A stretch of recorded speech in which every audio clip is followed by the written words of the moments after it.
and I'm still feeling that void of not being able to bear my own child. We're here on behalf of Jenny Mitchell and so many women who are coming forward to seek justice against corporations that put profit over people. They promised confidence and beauty, but now L'Oreal is facing lawsuits from women who say their products gave them cancer. It's one of the most trusted beauty brands in the world, but now L'Oreal is being sued by women who say its products gave them cancer. At the same time, the company is under fire for promoting creams that critics say reinforce racist beauty standards.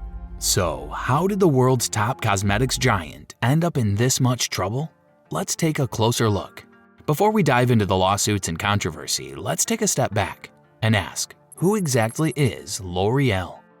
L'Oreal is the world's largest cosmetics company. Founded in 1909 in Paris, it began with a single hair dye formula created by a young chemist, Eugene Schuler. Over the past century, it has grown into a beauty empire, with more than 35 global brands under its umbrella. Today, L'Oreal products are found in over 150 countries, and the company employs more than 85,000 people worldwide. Whether you walk into a drugstore or a luxury boutique, chances are you're seeing L'Oreal. The company owns familiar names like Maybelline for makeup, Garnier for hair care, Lancome for high-end skincare, CeraVe for dermatological products, and Dark & Lovely, one of the world's most iconic brands for textured hair. L'Oreal positions itself as a leader in science-backed beauty, innovation, and exclusivity. But with power comes responsibility. And today, that responsibility is being questioned. In recent years, several L'Oreal products have come under intense scrutiny, not for how they make you look, but for what they might be doing to your health. One major controversy centers around chemical hair straighteners, especially those sold under the Dark & Lovely brand, a product line specifically marketed to Black women.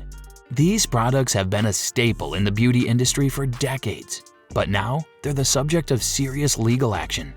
Dozens of women across the United States have filed lawsuits against L'Oreal, claiming that prolonged use of these products has caused them to develop uterine cancer, ovarian cysts, and fertility problems. Several scientific studies, including one from the U.S. National Institute of Health, have found possible links between chemical straighteners and increased cancer risk. The lawsuit argues that L'Oreal either knew or should have known about the potential dangers but chose not to warn consumers. In some filings, the phrase "profit over people" is used. But it doesn't stop there. Another line of criticism comes from L'Oreal's skin-lightening products, creams, and serums that promise a lighter, more even complexion. Activists argue that these products promote harmful beauty standards rooted in colonialism and colorism, the idea that lighter skin is more desirable.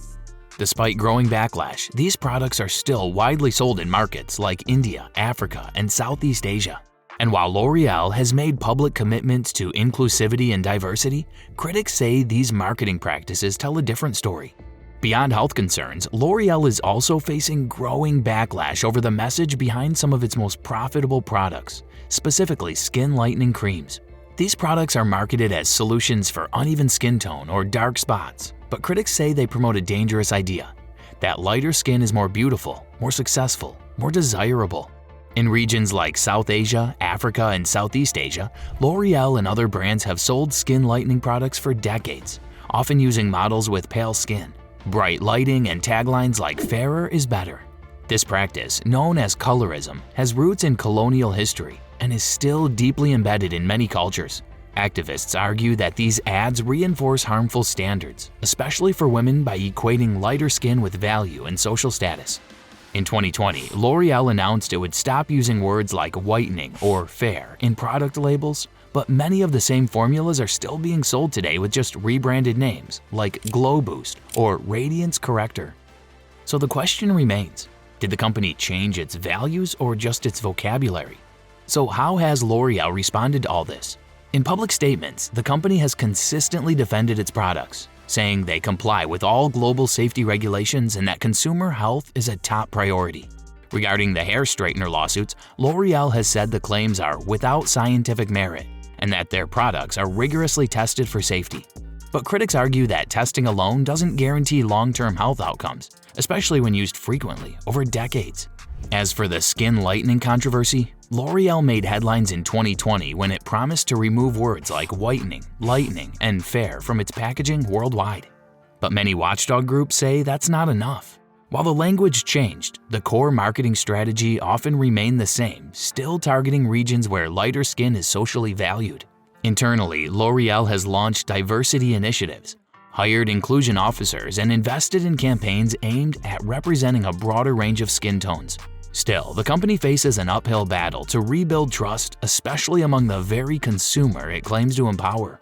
At the heart of this story is more than just a company.